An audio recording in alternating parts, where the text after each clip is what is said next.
If you've ever dropped your guitar on the ground while playing, especially if it's plugged in, it's like, ah! While the sound is kind of cool, it's definitely not as heartbreaking. You're like, what has happened? Well, today I'm going to show you what's, in my opinion, the best strap locks that are out there because they're so versatile and inexpensive. Yeah, Rok Lok. These are the brand new Pro version.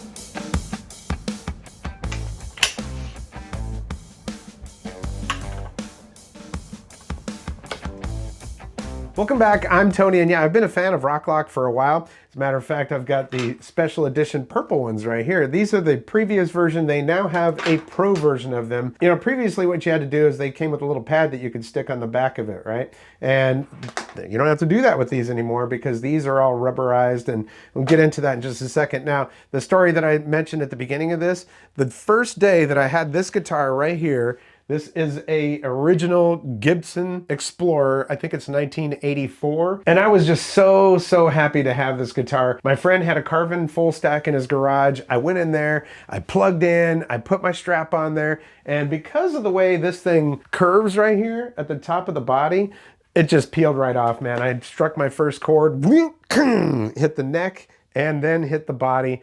And it was devastating. I was like, ah! Like I say, the sound was pretty cool. It was like, but yeah, no fun. So that's why I actually got strap locks on this guitar, and these have been on there since I got them. You know, they work. These are, I think they're old Dunlop ones. But then the problem is that's the only strap that you're going to use with that guitar unless you've got a few straps that have those same strap locks on it. So this strap has been on this guitar pretty much since I got it. You know what I mean? Now, back when I put those on there, I only had 2 guitars, and now I've got a bunch of guitars. So the point is, you know, if you've got, I don't know, just like 3 straps and 10, 15 guitars, you know, you don't want to put strap locks on those straps because then you've got to have those things, because I can only use those strap locks on that guitar with the Dunlop ones on there. Because of the way that it's shaped, I mean, you could put other straps on there, but they're pretty prone to just slipping right off of there. So what's the solution? Have the strap lock be on the strap itself and not have to have the partner component on your guitar. It's like the perfect solution. So now I can actually literally have 3 straps and put them on any guitar that I have, and the strap locks are only 19 bucks for a set. Now these Strap Lock Pros, what they've done, I'll probably have to get you a little separate close-up, but what they've done is the old ones here, just plastic, right? So you had to put the little pad on the back of it to protect it. Well, these are rubberized all the way around now, even inside of the hole right here. See, here's some other strap locks. Now, the Pyro guitar that I just reviewed the other day came with these strap locks. And the way these go on here is they slide on, and then you pull this little ball up, and then they snap in there. That's great, but then you've got to have this on whatever strap you're going to be using. So yeah, well, these even work on one like this. It's a little tight, but you slide it on there, boom, now we're on there, we're locked on. That's pretty cool. Yeah, now the old ones, they went on there a lot easier. You just put it on there and it snapped right on there. These newer ones, they're just, you know, the rubberization on there makes it a little bit tighter. Now you can get 1 set of Rok Lok Pro for $19.99.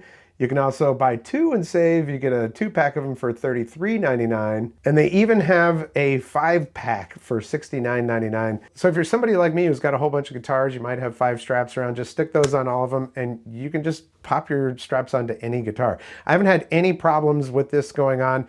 The EVH guitars, the button that's on those, it's a little bit more bulbous, and it does go on there. It's a little bit harder to take it off than it is to put it on.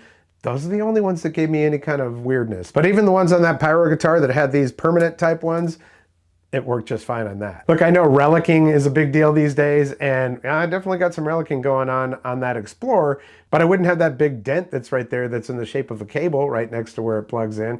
And I also wouldn't have this nice dent right in the headstock, which I'm just glad that that headstock didn't break. So if you don't have strap locks yet, highly recommend it. These things hold really well. I have absolutely no problems with them, and I tell you what, I'm a big fan of the Rok Lok. And now you have no excuse not to have them because you don't have to modify your guitar, and they're inexpensive. So these install on any strap in seconds, and this is a biggie. What if you need to reverse it? Like say you've got a guitar like my Cream guitar over here, let's see, or my Strandberg or my Hills. that's on the back there. So if you had you'd have to twist your strap around if you had regular strap locks on there, but you know what? You just take this off, flip it around, put it back on, and then you can use it on there. So cool. This video started off with a little stop motion showing you how these things install. I'll show you one more time real quick.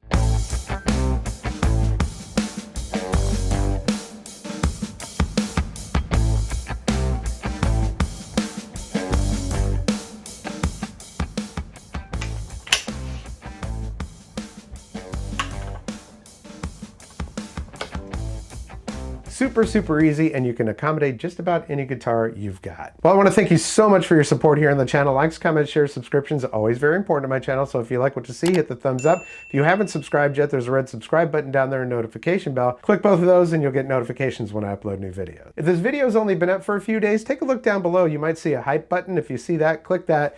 Send me a little bit of hype for this video. And there's also a thanks button down there. Well, that's going to do it for this episode. We'll catch you next time on the Vapor Trail channel.